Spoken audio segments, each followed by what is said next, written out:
La Fondation Batonga et ses partenaires en atelier de validation des rapports de l'évaluation d'impact et de l'étude de base de ces interventions.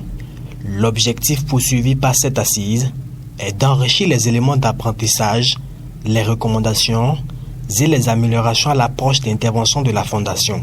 C'est un atelier très technique et très spécial, a fait savoir Ella Wamamara, la présidente pays de la Fondation Batonga Bénin. Après 7 ans d'engagement et d'action menée aux côtés et pour le compte des filles et des femmes les plus défavorisées, la Fondation Batonga se devait de faire le bilan de toutes les actions mises en œuvre pour mesurer l'impact de ces interventions. Ces 2 études ont été menées avec donc un objectif clair: comprendre l'impact réel de nos actions depuis 2016, à la fois sur les participantes à nos programmes et sur l'ensemble des communautés que nous touchons. Nous voulions savoir quels changements durables ont été apportés grâce à nos efforts, mais aussi comprendre la situation actuelle en matière d'égalité des genres et de justice sociale dans les régions où nous intervenons. Le présent atelier est donc une opportunité pour vous toutes et vous tous de contribuer à la réflexion collective sur la manière dont nous pouvons améliorer nos programmes et nos actions pour les 5 prochaines années, notamment dans le cadre de notre plan stratégique 2024-2028. L'impact des interventions de la Fondation depuis 2016, les objectifs, la méthodologie, les résultats, les bonnes pratiques, les leçons apprises, les recommandations et surtout l'étude de base ont été les communications qui ont meublé l'atelier du mardi 10 octobre.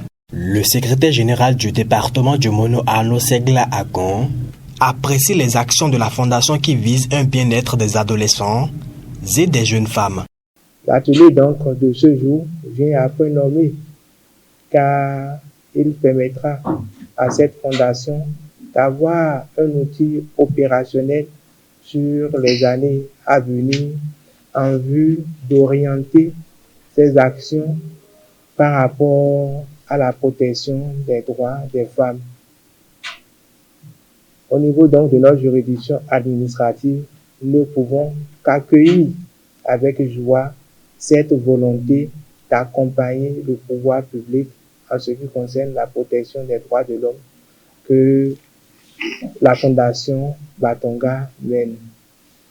La mise en œuvre de ces programmes impacte la vie socio-économique des bénéficiaires au cœur de la stratégie d'intervention de la Fondation, reconnaît Derelidi Chabina, préfet du département de l'Atakora.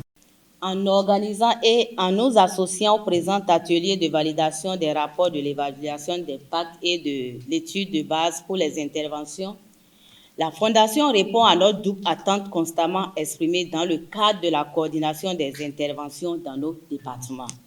D'abord, elle s'aligne aux impératifs d'harmonisation de ces actions avec celles des autres partenaires pour en assurer l'efficacité. Ensuite, elle marque son attachement à l'atteinte des résultats significatifs, prenant en compte la vision des autorités locales, les besoins réels des bénéficiaires et le contexte socio-économique singulier des localités cibles. 3 984 adolescents et 4 183 jeunes femmes sont impactés au Bénin par les actions de la Fondation Batonga, a rappelé à l'assistance Ella Wamamara. L'atelier de validation des rapports de l'évaluation d'impact et de l'étude de base pour les interventions de la Fondation Batonga a pris fin ce même mardi dans l'espoir d'une bonne application des résolutions et recommandations qui en découlent.